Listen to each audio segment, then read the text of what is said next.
Yeah, live. Hello.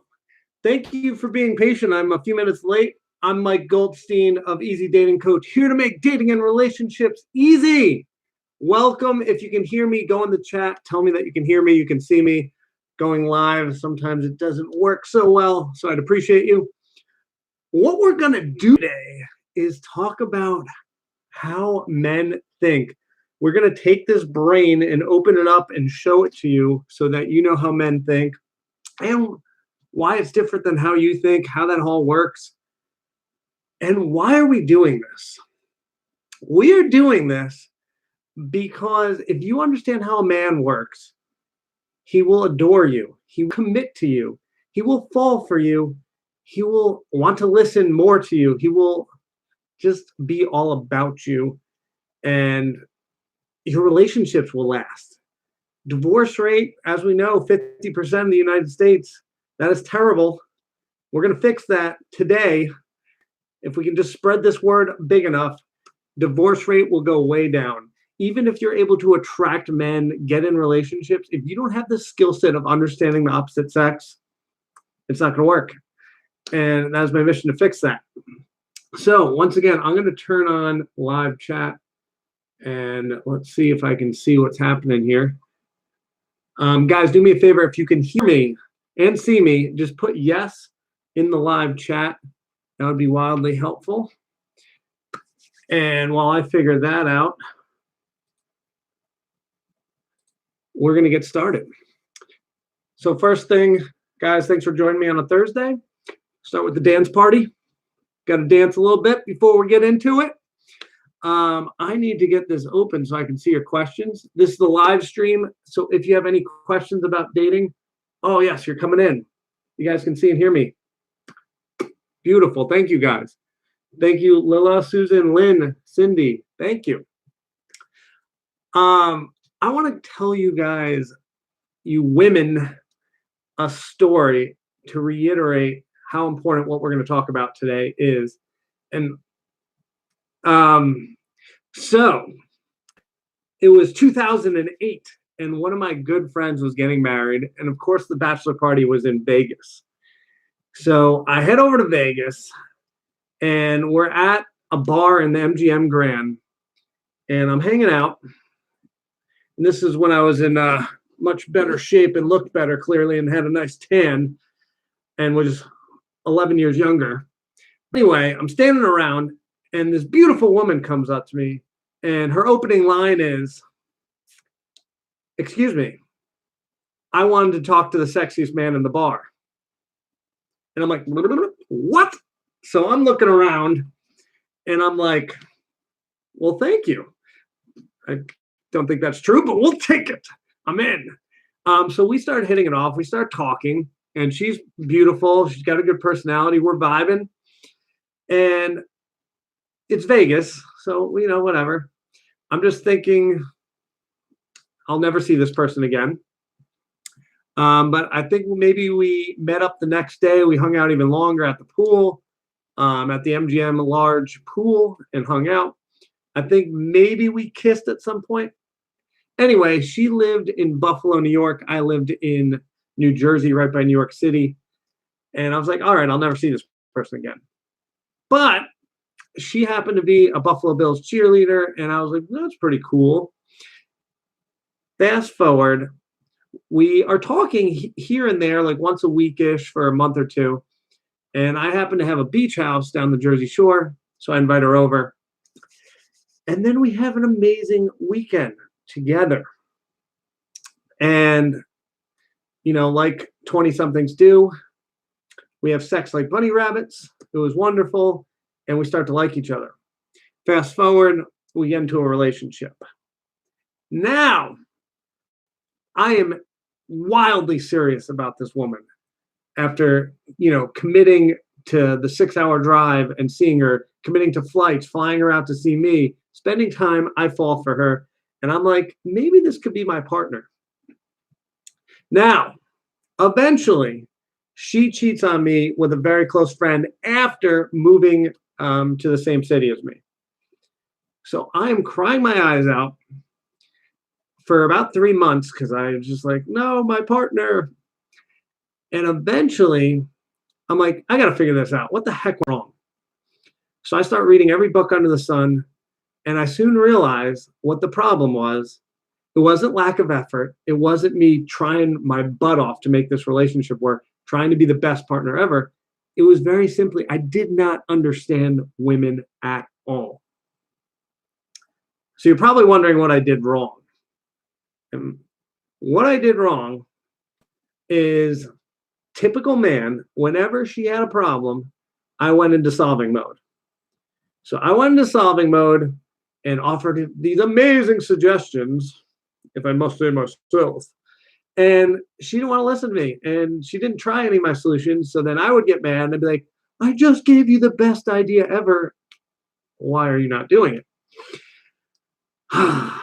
So she'd get mad at me because what I soon learned was she needed me to listen and support her. And she's a grown-ass woman. She can solve these things herself. She didn't need me. But she did want my support. She did want to know I was there for her. Anyway, I drove her nuts. She drove me nuts. And eventually, she exited stage left on the relationship. Why did I tell you this story? Because no matter how good of my intentions were, which were great, wanted to love, marriage, babies, the whole thing, and huge effort and, was putting the work in.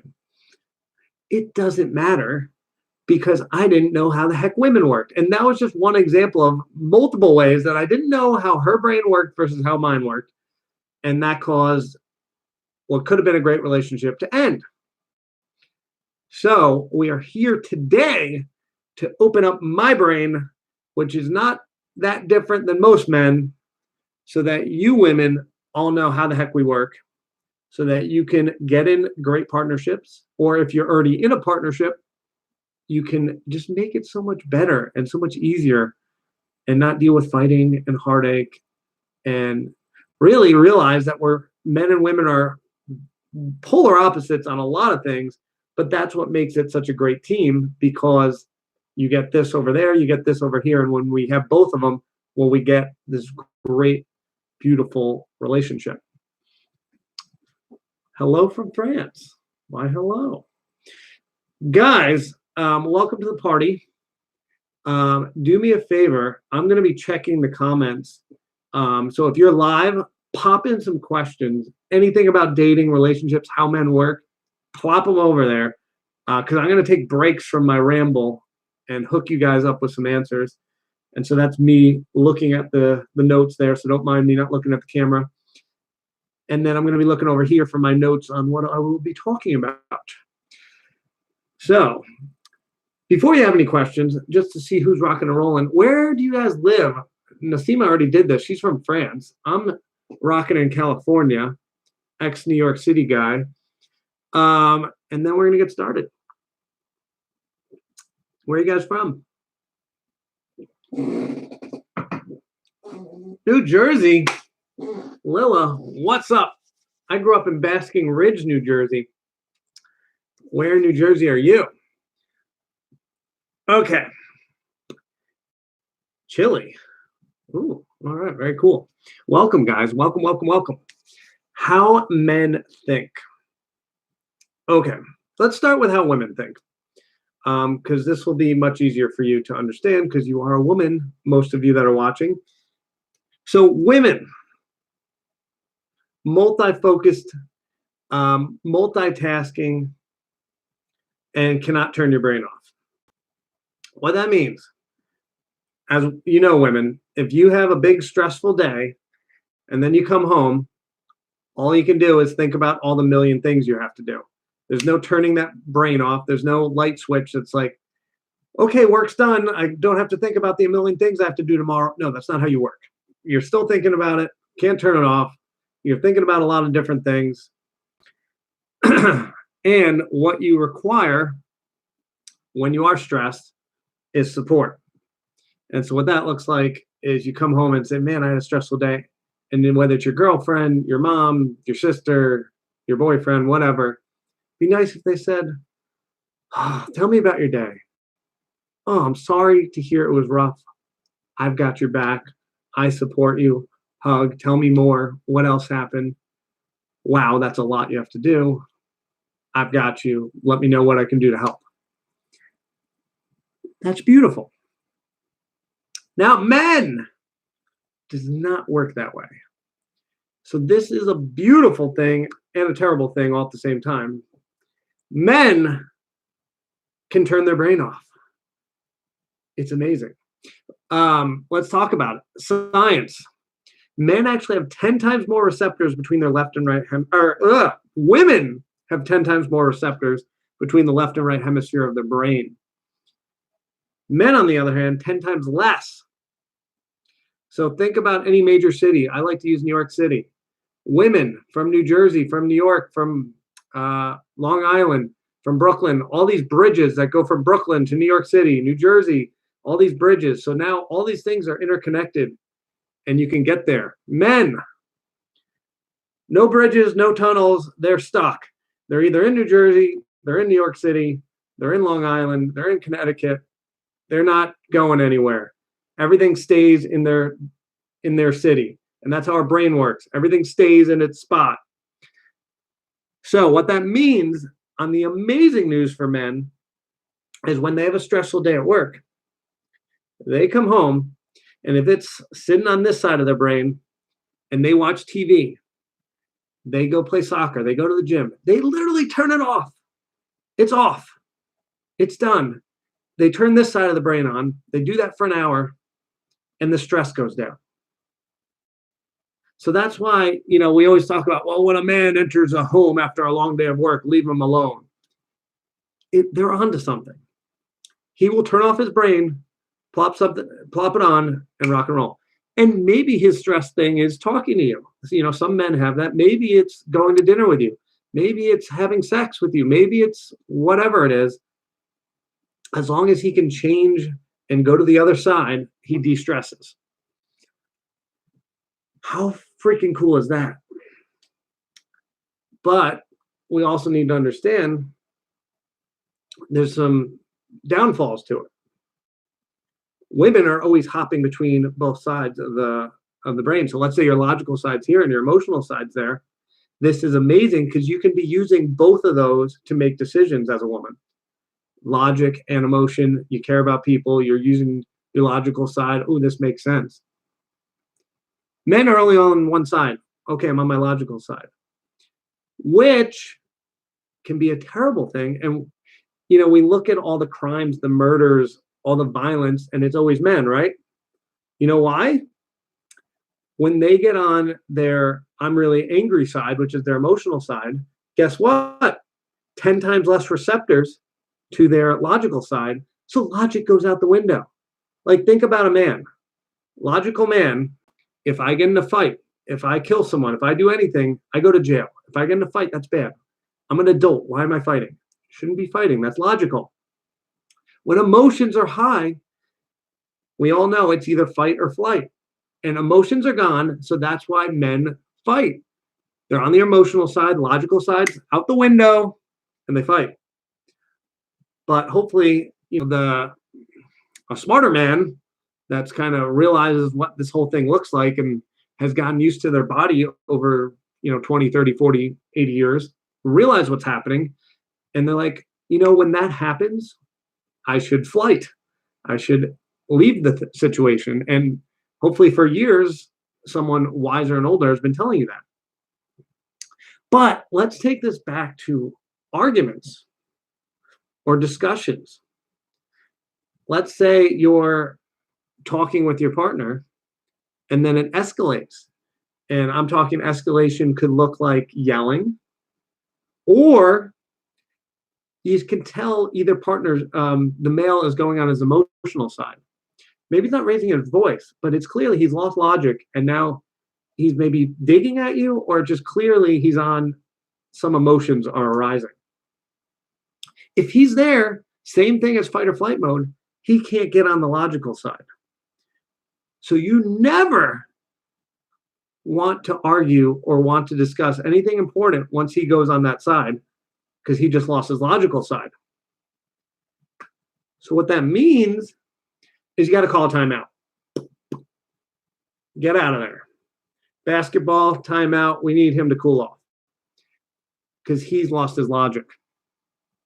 So we call a timeout, come back, we can discuss. Little break. Lila, Piscataway. No way, dude.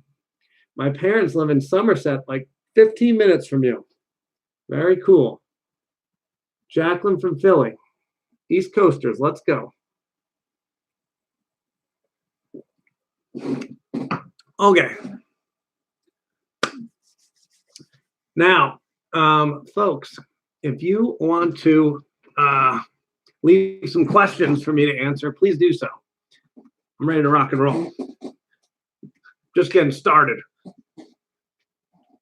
Taking off my soccer pants, going straight to shorts. Let's go. Too hot. Okay. What do men want? Am I seeing everyone's questions? Let me just check real quick. Sorry, 1 second, guys. Just going to make sure I'm seeing everything. And come on, you guys have got to have some dating and relationship questions. So please pop that in there. I'm probably messing this up and not seeing it. So let me click the video.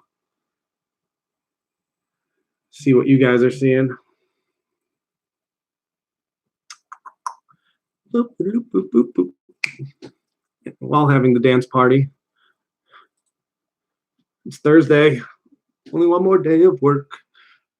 Oh, there is some conversation. Oh, okay. What is happening? Oh, there we go. Lots of things. Okay, let's answer some questions. Nassim, I would like to know why exactly men pull back and go to their cave. Oh, boy. So, I'm going to talk first. Let's talk about women so that you can understand it, because let's talk about the physiology and the chemicals that women are dealing with and what happens so that you understand what happens to you. Then we can put that in male terms and explain what's happening to him and why things happen. Okay. So let me relate it to this. As a woman, when you get stressed or frustrated, or even if you go to the workday, right? And maybe you're in a very male-dominated workplace, or you just need to put on your masculine side to get things done. And let's say masculine's like your proactive side, right? So you're getting things done all day, you're kicking butt, and then you come home and you're like, that was a lot. That was, I'm stressed, just being efficient all day, just kicking butt. And so what happens is you feel a little depleted. Like, that was a long day. I'm stressed. Like, whew. And what happens is, because you're on your masculine side, you're actually producing testosterone and kicking butt. And testosterone is not a great thing in women. So all it does is make you kind of grumpy. So you come home and you're a little grumpy. You're not in your happy place. And you produced testosterone. And think about all the times when you're not happy. You're producing chemicals that are not great. So then how women fix that is we need to produce oxytocin. And oxytocin is like your calming drug that makes you feel relaxed, I'm not stressed, everything's good. Versus when oxytocin levels are down, you're like, oh my God, I got to do a million things. Like, oh God, there's so many things happening, freaking out. So oxytocin back up is you go make time for yourself. You go to the spa, you go to the gym, you pamper yourself, you do whatever you enjoy. You work out, you do yoga, you meditate, whatever you love. You rock and roll, you do that. Or maybe you vent to your girlfriend, man, it was a long work day, and she's just there to support you, listen, and validate everything you're saying and make you feel comfortable. And that can start raising your oxytocin levels. Anyway, with men, The reason we almost tell men, like, you don't need to talk, you don't need to share your emotions. There's a very good reason for this. Men talking produces estrogen in a man. And just like women, as women produce testosterone, not a great thing, doesn't makes them grumpy. Men, when you produce estrogen, makes them grumpy. Grumpy men, we don't want to be around them. They're a pain in the butt. They're complaining. No one likes that. We like a man. So why they go in the cave? When they spend a lot of time with someone, and even if it be their partner,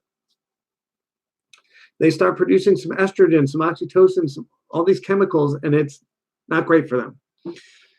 They get grumpy. So they need to pull away. So that's why a man goes in his cave. Because let me give you an example. Let's say you go on a week-long vacation. Week-long vacation, you get so close to each other. You know, you're at the beach, you're exploring Europe, whatever it is. You're having sex every day. You're enjoying each other. You're having wonderful company. Then you come home and he's got to go to work on Monday. And he doesn't call you Monday. He doesn't call you Tuesday. You're like, what the heck? We just took our relationship to the next level. Where'd my guy go? And I've never felt so connected to him. Well, he, through that whole process, built up a lot of estrogen from all the talking, from all the hanging out. And so now he needs to rebuild his testosterone. So especially talking, and then if he has sex, all that's releasal of testosterone. So there goes his testosterone. And he doesn't realize this.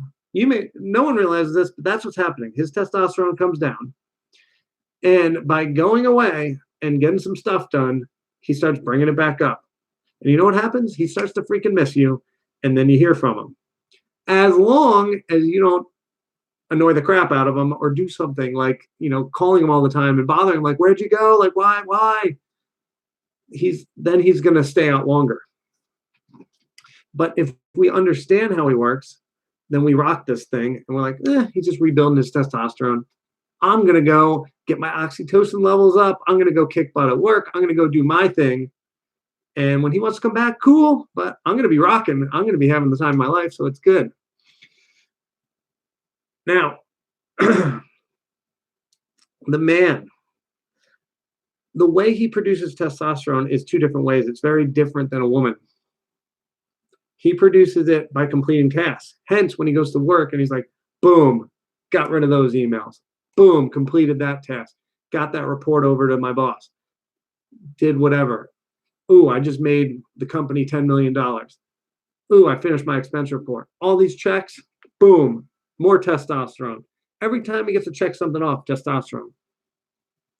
Then goes to the gym, completes that TV show. All this produces testosterone. So as he's building that back up, now once he's feeling strong and good, he's going to give you a ring and he's going to want to see you because he already obviously chose you. He fell for you. He's coming back unless, of course, he's, you know, a shitty guy that wanders and sees another pretty woman and goes that way when he's committed to you. And, you know, obviously there's shitty men out there. But if he loves you, cares about you, and is committed, he's coming back. 100% he's coming back. Especially if you're chilling and relaxing and letting him do his thing. Does that make sense? Was that helpful, Nassim? If I pronounce your name right, Nassima?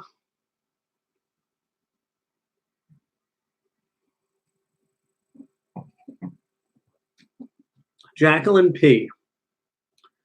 I'm talking to this guy, and every text is honey, baby, love, etc. I think it's annoying. What do you think? I haven't met him in person yet. Great question, Jacqueline. I think that could be annoying too. You haven't even met the person and they're calling you honey, baby, and love. So annoying doesn't mean this isn't a good partner. We don't know. How we want to handle that is just like, you never want to make a man feel like a failure. If you slap him down or make him feel like he's failing, he's going to be instantly turned off. And you're still talking to him, so I'm assuming you'd like to meet him and potentially build something with this guy. Let's encourage him, but let's fix your problem. So we're going to say like, hey, that's awesome that you feel comfortable to call me these names. You'd make me so happy if, once we got to know each other, you started using these names, if that's how you feel. Or maybe it's you don't want them used, period, and be like, that's amazing that you feel comfortable to use those words. I would love it so much better if, you just call me Jacqueline or whatever. If you just call me Jacqueline, and, also it would make me so happy if we could, get in person for a date, and let's just change the direction. Because, first of all this texting is a total waste of time. Sorry to go a different direction, but all this texting is a total waste of time. They've done scientific studies and no connection is built through texting. So complete waste of time. You're building nothing. Get on the date. And also you'll be able to manage that in person a lot better. Instead of texting them like, hey, you're great, don't do this. In person, you can be like, wow, it's so nice to meet you. And then, maybe like an hour into the date, it's like, hey, just out of curiosity, like, how come you like text me honey and baby? Like, what's that all about? And hear what his thing is. He's like, oh, that's just like the words I use or whatever he says. Like, okay, cool. Like, I love that you feel comfortable to do that. But, if you called me Jacqueline, that'd be pretty hot. All right. All right, let's go down. Yo, Matt Schaefer. What's up, dude, if you're still on? Nice to see you. Chelsea, I'm dating a guy that texts me a bunch, but is so slow to ask me on dates. Should I confront him about it? Yes. Let's not use the word confront. That's a scary word. We don't like to confront men, but we do like to go on dates. So Chelsea, similar route to what we're doing with the other person on the texting. Just be like, hey, like, so far you seem really cool. It'd be awesome if we could go on a date. What do you think? And ask them out. And for those folks that are like, Mike, are you nuts? Like, I'm stepping outside of my feminine energy and asking them out. You kind of are, but who cares? I've had 10 marriages and 9 of them were women asking the guy on the first date. And I can promise you the men don't care. They're just happy they're married. And same with the women. So it doesn't matter. And as a man, if a beautiful woman like Chelsea, I'm assuming Chelsea's beautiful based on her thumbnail, she looks beautiful. If a beautiful woman asks me out, I'm not going, oh man, she stepped out of her feminine energy, I'm not going on a date with her. No, I'm going, yeah, let's go. I'm taking you to this spot. Let's do this. I'll meet you there. Or yeah.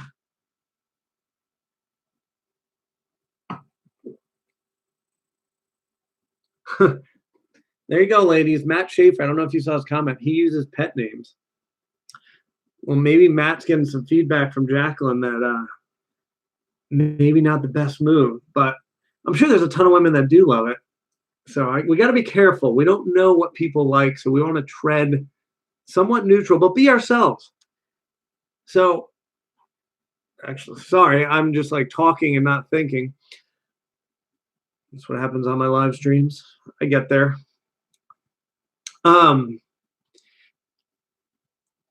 If Matt is so tied to these pet names, and women, if you're so tied to doing things a certain way, that's beautiful, and rock and roll, do your thing.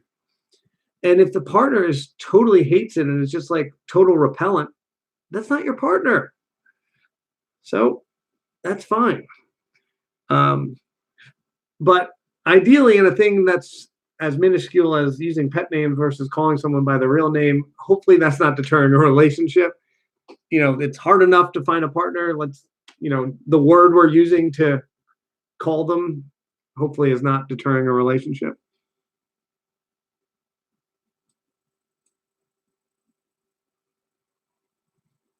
Nasima, it was stressful when he pulled away. Yes, it is. And that's why every dating coach has made a video on what to do when he pulls away.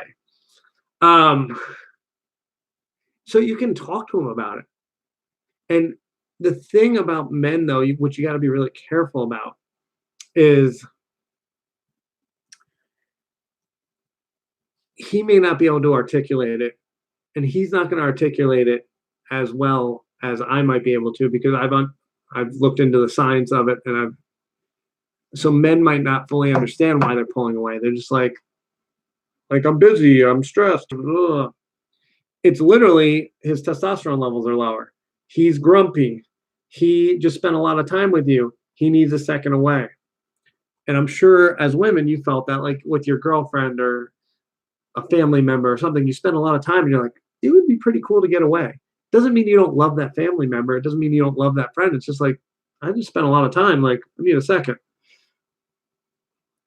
So you can still have a chat with them and be like, hey, just curious, like, what happened there? Like, why'd you pull away?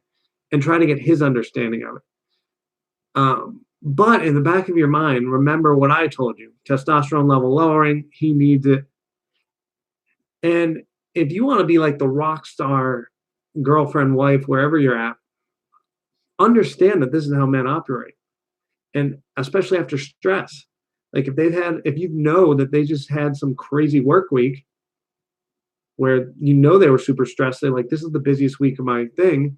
And on Fridays, I like to go watch a movie by myself, or I like to go hang out with a friend and decompress. Tell him to go do that. Even if he, as a man who wants to give and wants to spend time with you because he loves you, occasionally he's not going to do what's best for himself. And he's going to say, hey, baby, let's go out to dinner. I'm going to take you out to dinner. I'm going to dinner and movie. Like, let's go. Occasionally, you should say to him, no, you had a long day. You go take care of yourself. You go do the thing you want to do. And he's even going to push back sometimes and say, the things I want to do is take you to dinner and go to a movie. And don't fall into the trap. Sometimes he doesn't know what's best for himself.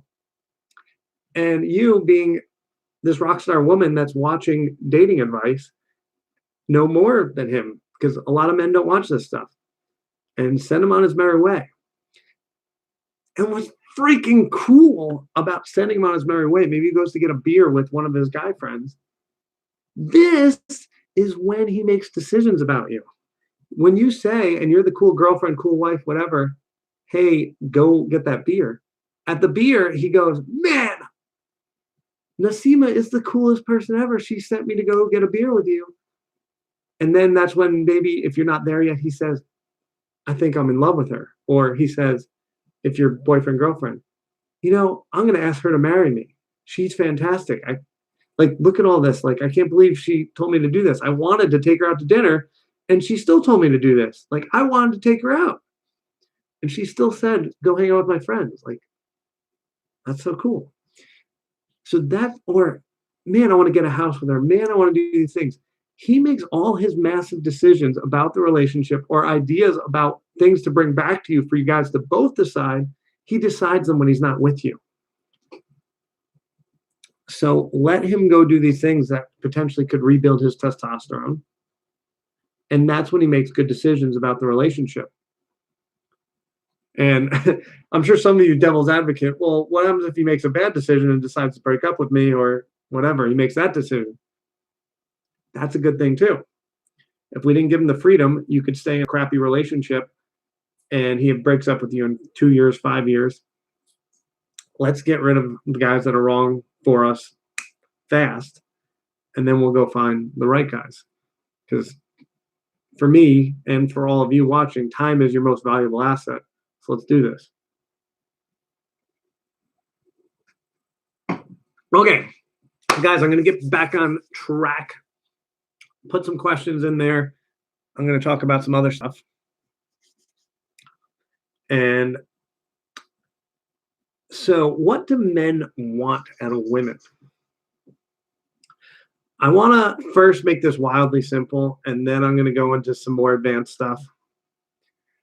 So obviously every man wants something somewhat specific to each man.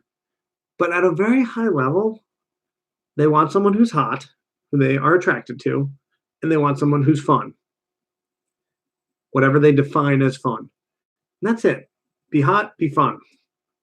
And what that looks like is typically someone who is confident, is someone who's hot, someone who's like, oh yeah, this is the good stuff. I got it. And I don't care if you're 900 pounds or you're 100 whatever pounds, or if you feel good in your skin and you walk around like you got it, then you're hot. All right? That's hot. And there's a lid for every pot. I don't care if you're 500 pounds, you're like, I can't get a guy, I'm overweight. Well, there's a 500-pound dude out there too, and he wants love too. That's a lid and that's a pot. Okay? So get to that place if you're not there where you feel good about all of this. And I don't care if you've got a few pounds to lose, just be comfortable with it. We've all got a few pounds to lose. And quite frankly, it's freaking hard to lose weight. So just get happy with where you're at. And even if it goes higher, be happy with it. I'm sure you're doing other cool stuff. Okay, hot fun. Hot fun, that's what he wants. Because his whole life is work, make money, accomplish goals, stress. And the only thing he really wants is like, as a partner, man, I have fun with her. Stress is going away. Having fun. Stress is going away. That's beautiful. And yes, men are that simple. Stress is going away. And sometimes that's why you see these like millionaire, billionaire guys that just pick that like pretty person that's fun. And the pretty thing, like obviously, you know, that's a depreciating thing as time goes on. But really, the essence of it is the fun. And that's what he's looking for. He's like, I have this big time job, but I have fun with this person. So the stress goes away. And maybe, so does that make sense? But then on a much more normal level, he's looking for someone on the same level in terms of intelligence levels, having similar things in common. Does that all make sense, guys? Let me know with a yes in the comments. Okay, now more advanced stuff. We need to nab a guy. So once we're hot and we're fun, we can do some advanced level stuff on this guy. Some Jedi mind tricks, if you will, that really work. And so nab, we want to make him feel needed. I'm sure you guys have heard this spiel from me. Men don't feel needed as we once used to. 100 years ago, we were the ones going to the work, you know, going to having careers, and we brought home the money. And then, you know, women were heads of household doing, you know, taking care of kids and whatever. So our spot was we brought home money so we could provide a house, food, all that stuff. Well, as we know, women are in the workforce. Women are crushing it and don't need men to provide money. They have their own money. So where the hell do we fit in these days? Women have their own money. They're doing everything on their own. But we still want to feel needed. So what you do is give them a spot, whether it be emotionally supporting you. Let me give you an example. This is too hard. Needed. You want his advice. And not, you don't want to vent and have him listen. Well, you could have that too. But in this instance, you've had this crazy situation. You really respect him. Your guy's a CFO, and you're whatever job you have, and he's like super well respected. He's managing 30, 40 people. You're like, he knows how to do business. She's like, at work, here's what's happening with my boss. How can I handle this? He's needed in this moment. You've given him a spot. He's giving advice. So then he tells you what to do, and you're like, wow, like, thank you so much. Like, that's good advice. So he's needed. And then the second part of it is appreciated. Men love to be appreciated by their women. So you go, thank you for the advice. That's great. This is beautiful. Now he's got a spot. He's needed. He's appreciated. He's feeling good. And if you do this at a good enough level, well, I digress. All right, NAB, N-A-A-B. We got to nab a guy. NAB, needed, appreciated. Second A, accepted.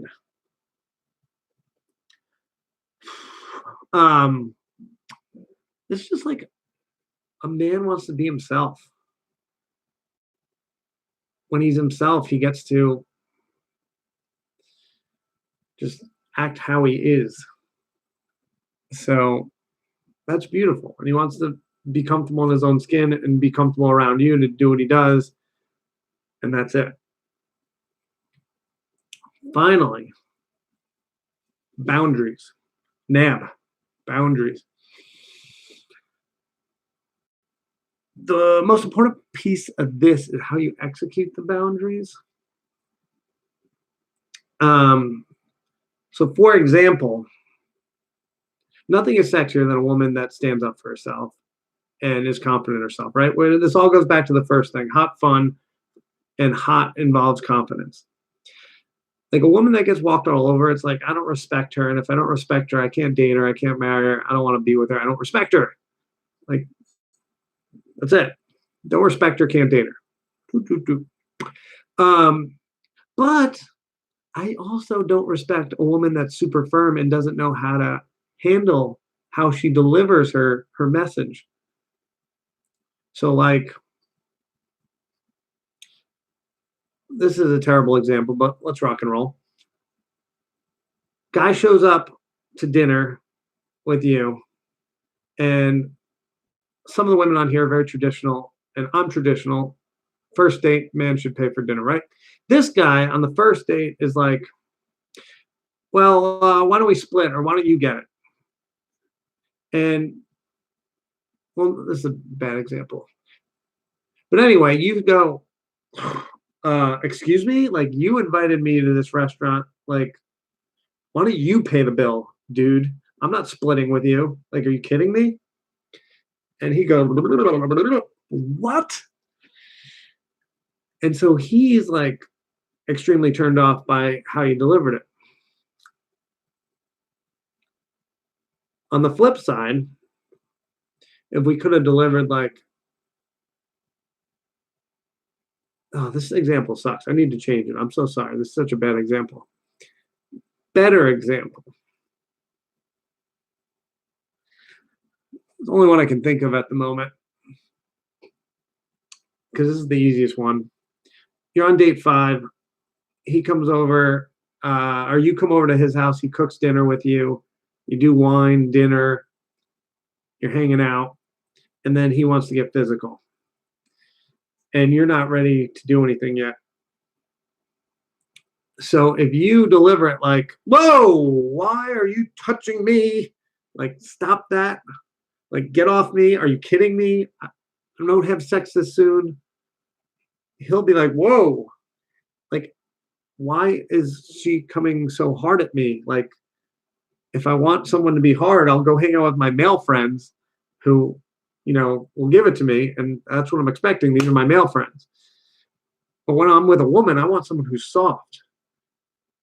But I need to respect her. So when time is needed, she's got to have that hard inner shell, but the delivery's still got to be soft. Because that's what a woman is. She's got these soft, lovely curves, and she's just, that's what a man is. And a man's hard, he's firm. And that's what a man is. So with that, how you deliver it is instead is like, and you've made it to date 5 and you're on dinner, so you probably like each other. It's like, Mike, I really like you. I really like you. I'm having so much fun. I don't have sex until I'm in a relationship, but let's just keep talking. Like, I'm having so much fun with you. And you redirect. And now if he can go back to having a conversation, then good. If he can't, maybe he was just interested in sex. But let's see what happens. Does he ask you on another date? Do you, go back around and start talking some more?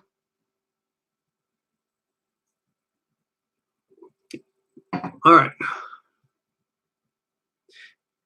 Guys, do me a favor. Ask me some questions on the right because I don't feel like talking about the prepared material I have over there.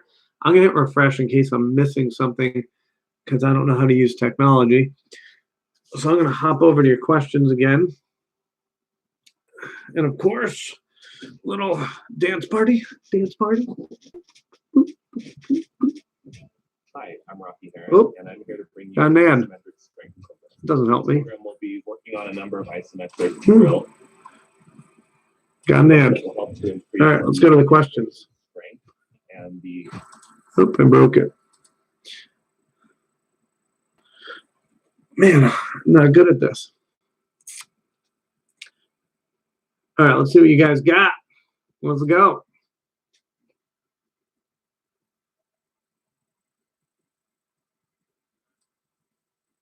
Oh, Lewis, please finish your first example of him expecting you to pay or split the check, or tell us why it's a bad example. It's a bad example. Split the check because, like,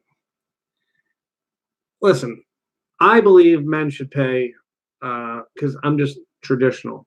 But it's a crappy example because where we're at in today's society is we've got men and women, making pretty close to the same amount for the most part. So, like, I don't really care who pays, to be honest. Like, if I was coaching men, I would tell them to pay for quite some time, just honestly, because some women are very traditional and they expect it. But mostly because, like, that's the least important thing of the issue. And I don't want that to sabotage. I'd rather just, like, let's focus on, do we have connection? Are we having fun? Do we have similarities? Could this be potential? So it's more of like, it's not worth it. Like, if we get a coffee, it's $10. If we get a drink, it's, I guess that could get up there, but, like, whatever. And even a dinner, even if it's a few $100 or whatever it is, like, part of the deal. Let's see if we can build a connection. So I don't know if I answered your question. I think I did. All right. Who else has some? Let me know if that explains it. Because basically, I'm just trying to say is if it's a bill, like, sex is one thing. Like, sex is not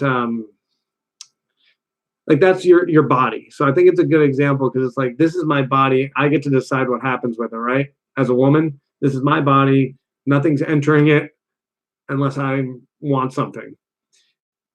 And so with that, it's like, well, I'm going to have respect for a woman that knows, hey, this thing's mine. But I have respect for the one that says, this is mine. But it says in a nice way, like, hey, you're freaking awesome. And I just don't do that.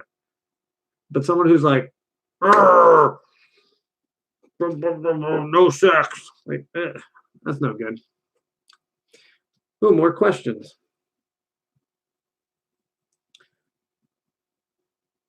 How do men versus women process a breakup?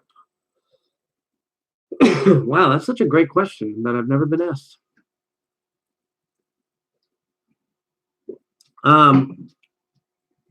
They process it about the same way. They just handle it very differently at times.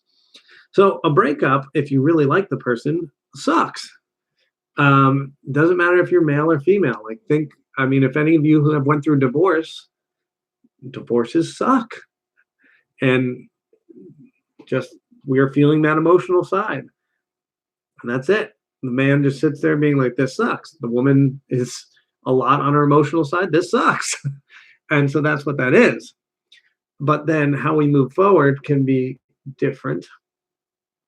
Women want support. They look at their girlfriends, they look at their family, and they're looking for validation that maybe this was the right decision if they broke up, or even if the guy got rid of him, maybe they're looking for validation. Oh, that's probably not your partner. And mostly support, like, man, I'm really upset. Like, I just lost my best friend. Like, can we go do something? Can we go to the gym? Can we go out? Can we have fun together? Can we go shopping? I need to keep my mind busy. Now, men, it's the same thing. It's like, I'm sad, but I guess he's a little better. The good thing about men, if you've been watching this whole conversation about how our brains work, the men can compartmentalize. So it's like, man, I'm sad. But when you take him to go play soccer or go to the gym, he can turn off that sad part of his brain and just focus on the thing. And so that's great for men. It still exists. And they're, if it's a long relationship, they'll still be able to come back to that sadness for a long time, just like, a woman can. But he'll be able to compartmentalize better. If you remember, once again, I was talking about how men have 10 times less receptors. So it's like they don't have the tunnel and the bridges from New Jersey to New York to get to New York City versus women do. So everything's interconnected when a woman's doing anything and thinking. So it's like if she's at the gym, she's like, oh, I used to go to the gym with my guy, versus him, he's like, just lifting weights, bumpity bop. And so that's why when you look at a man, sometimes you're like, man, that guy's so freaking insensitive. He just had a breakup. And he's not. He's just turned that side off so he can get this done. And that's what men have. And it's probably due to years of evolution, whereas like we had to go to war, and if we got shot or we still had to protect, the guy next to me, I don't want him to die. So it's like still time to go. Or if we were hunting, it's like, I better shut up. And even if I trip and twist my ankle, well, we still got to, catch this deer, or we got to get home, or we're going to die because we didn't get food.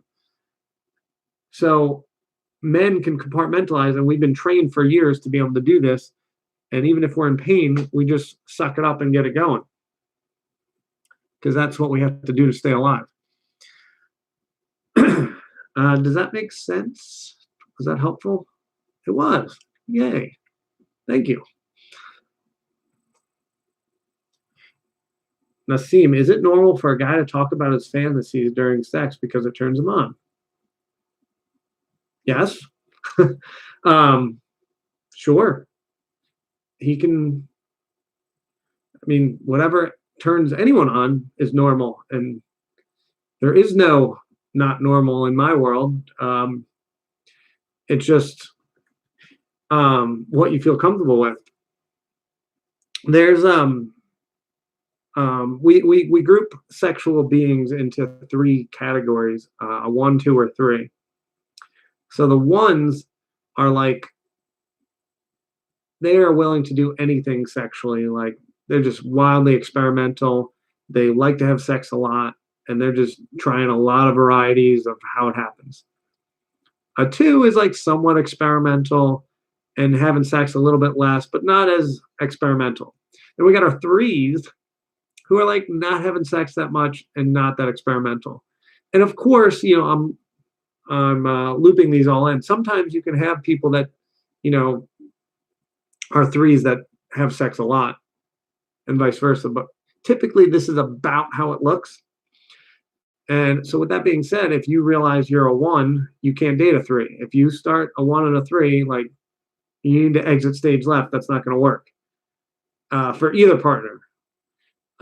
But if there's one level of variation, you'll be okay. Ideal world is you're in the same level, but a 1 and a 2 can work. A 2 and a 3 can work. But a 1 and a 3 is never going to work, or a 3 and a 1. Does that make sense?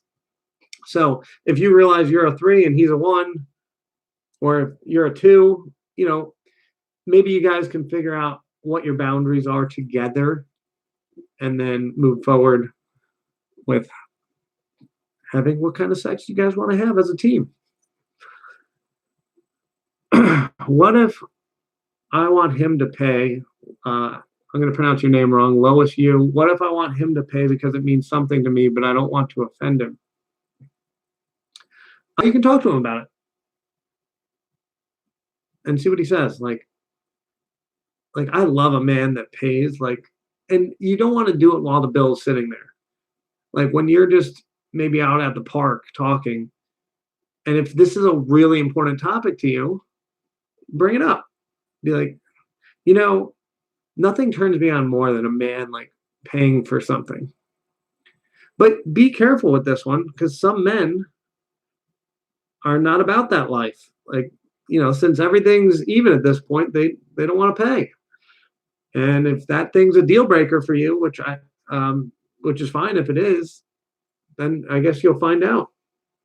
But my 2 cents is I wouldn't let a thing such as who pays for something mess things up. But if it's clearly you have different views on finances that are not going to work long term, where I group people in finances into 2 buckets: conservative, non-conservative.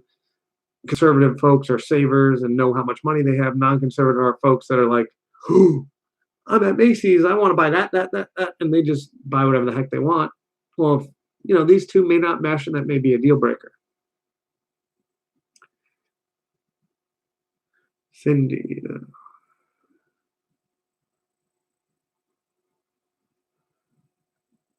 Good advice, Cindy. That could be true. What's your opinion on someone who's been on 10 dates? Would you consider that serious? I don't know. How have the dates been? What I'm more interested than the amount of dates when we're talking about men is 2 things. Discussion of future plans, introductions to friends and family. Most of the time, if he's executing on future plans, like, for example, buying tickets for something and actually spending money, I like that. That says, like, he's serious. Granted, I understand folks that have money might not care. And, oh, well, I'm out a few $100 or $1,000, whatever. But those are good intentions. If they're buying things that are far in advance, they see a future with you. And that is good. So future plans, and then if they're introducing you to sister, mom, dad, brother, cousins, friends, like, they're probably doing that because they like you. So that's what I'd like to see. Amount of dates, 10 dates is good, especially if you haven't been sexual. Any number over 5 without being sexual, it's like, well, this guy probably likes you. If you've been having sex before 5 dates, it's less information for us. Because, well, is he here for sex or is he here because he likes you? Jello, you're welcome.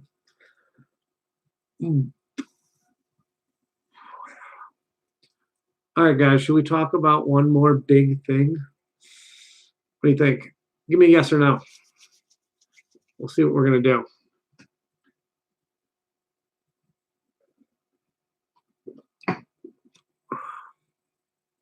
All right, we'll do one quick thing because I'm losing my voice as I always do in these things. We're going to do one more. Okay. Yes, this is such a cool topic. I love this. So John Gray calls this the Venus talk. And so I borrowed this and then made it better because that's what I do.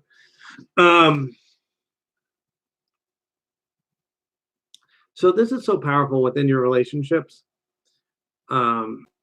Is, let's say you're in partnership, and this could be, you've got a new boyfriend, is scheduling these Venus talks, which is allowing a woman to talk for 10 minutes. John says 3 times a week. I think that's a bit much. Let's talk about once a week. Maybe we'll work up to 3 times a week.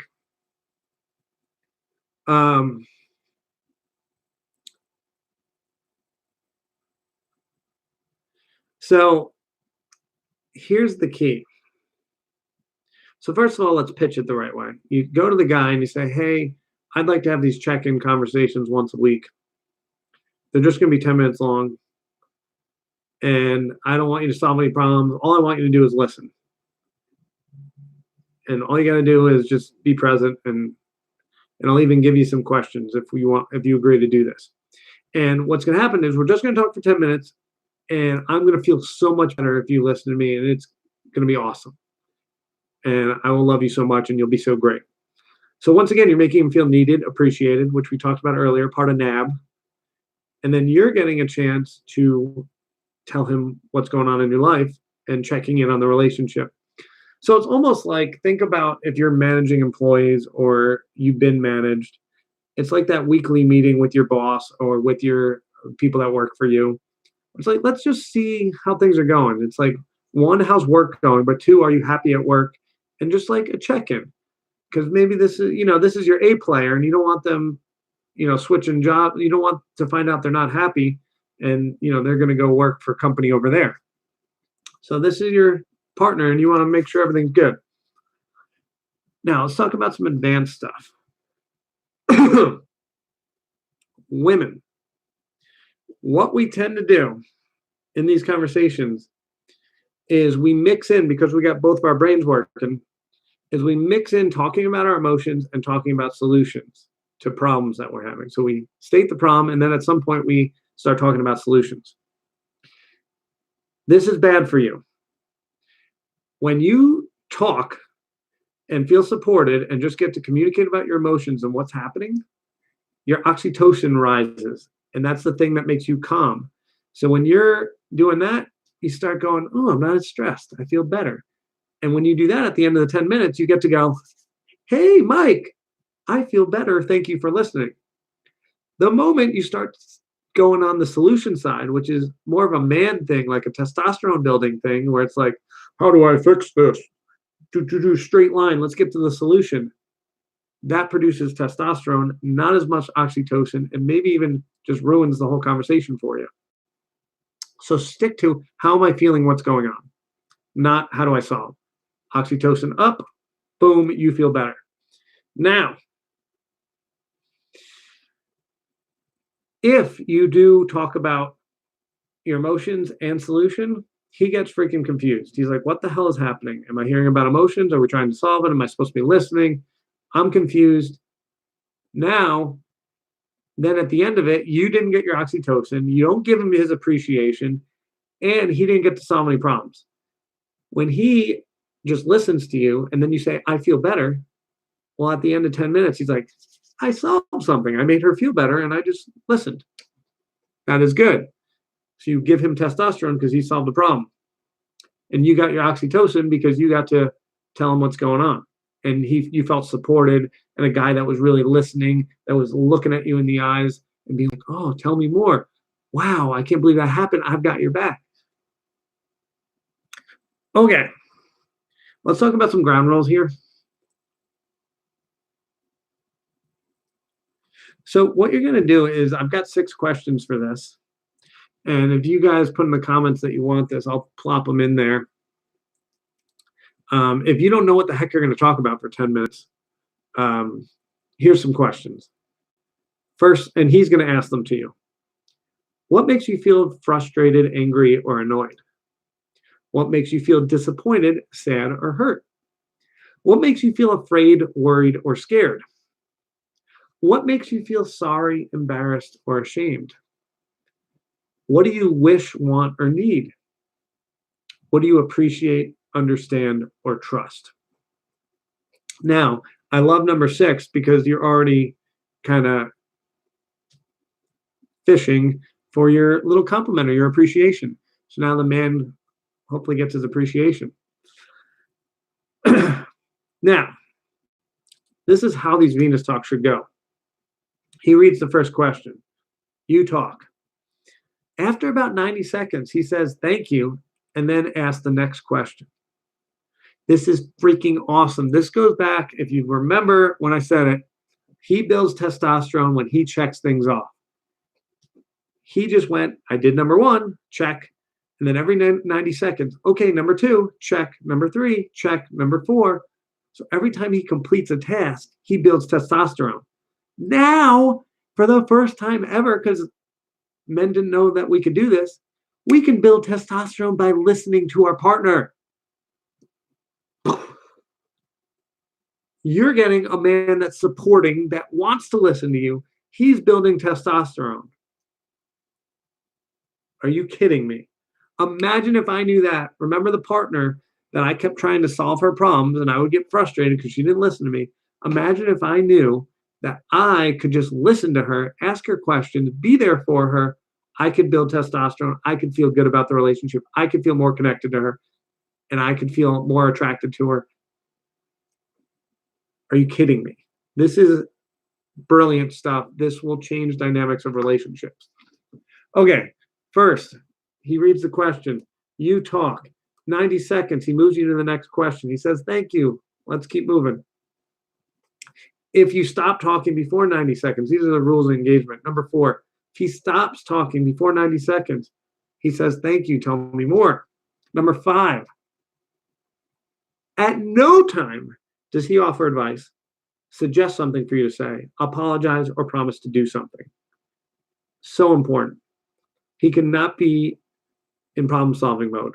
It's going to ruin your juju. It's going to make him do work. It's going to make this stressful instead of just a moment to be there for you. It makes his brain turn on. We don't want his brain on. Brain on causes stress, causes work. This shouldn't be work. This should be fun. Got it? Number 6, at no point is he expected to solve a problem or answer your questions. Don't ask him questions. Don't ask him to solve anything. His brain is off. Stress relieving event for both of you. Number 7, this is the time for you to lower your stress level and develop the habit of non-goal oriented sharing. So important. When you share without a goal in mind, and goals is a testosterone producing thing, is you get to increase your oxytocin. If you're thinking, I'm going to talk and solve something, doesn't produce oxytocin. And oxytocin is that one that makes you feel calm and de-stressed and like, you know what? I still have those million things to do, but I can do it. Instead of like, oh God, I better go. I got to do stuff. I got to do stuff. No, it's like, I got this. All right. Number 8, when you're done, you should say something like, thank you for listening. It really helps. I feel much better. So now, needed, appreciated. You just gave him his appreciation. Number 9, big hug. More appreciation. And you get your hug, more support. He's getting appreciated. You're getting support. This is beautiful. I can't say enough how valuable this can be when you're doing it right. A man's going to eventually just like be like, let's talk, me and you. Let's go. Because he's going to get his appreciation. And all he wants is to feel like he's a success in the relationship. And this is doing that. Cindy, you asked, needed, appreciated, accepted. Was there more? Yes, we got a NAAB guy. N-A-A-B. N-A-A-B. So needed, appreciated, accepted, having boundaries. Boundaries that are executed softly. Okay, guys, I'm losing my voice. I just want to thank all of you for being here. I have 2 things I need from you if you made it this long. 1, this is a multi-tiered question.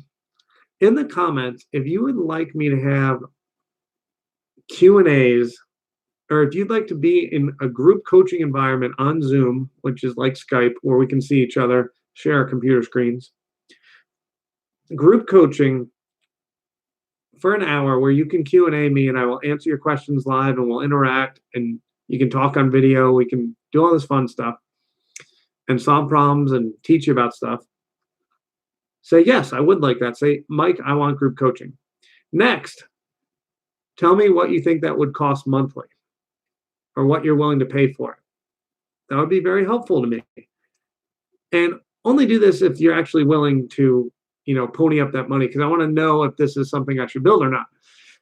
And that would be very helpful. Thank you. And we would get together probably once every 2 weeks. So every other week, set time, maybe like, okay, if you're down, let me know. Plop that in the comments. Next thing, if you are like, Mike, I want to make my relationship better, or I'm single and I want to get an amazing relationship and I need you to help me, I'm going to put in the comments a link. Actually, it's right there already. If you scroll down under what we did today, it says, do you want one-on-one coaching from me? and then you can click the link. Hop in there and click the link. What you're going to do is click a time on my calendar, and you're going to book a 15-minute call with me, and we're going to chat. And my voice will hopefully be back, and we'll talk about potentially doing coaching together. Only 2 prerequisites for the coaching. You've got to, love life has got to be a priority 10 out of 10, because this is my priority 10 out of 10, and I only work with folks that totally are on the same level, like really care about this. And you're ready to invest some money. This costs money, and I give a lot of time away for free. And this thing I only want to do if eventually, we're going to do some paid coaching. So be ready to rock and roll on that front. And we're going to make your relationship amazing, or we're going to make dating amazing. For those, a lot of you that are still around, you guys deserve something. Hey, Beth wants group coaching. Cool. You deserve my love. Thank you for spending over an hour with me. If you made it that freaking long, you're sensational. I love you for sticking it out. I hope I was helpful. Feel free to go in the comments and ask additional questions. I will type them out, the answers, as I see them. But I'm going to go ice my mouth or my throat because I can't talk anymore. Love you guys. Thank you again. And we'll see you next time. And I don't know how to turn this off. We're going to figure that out. We got it. Yeah. Okay. I think I got it.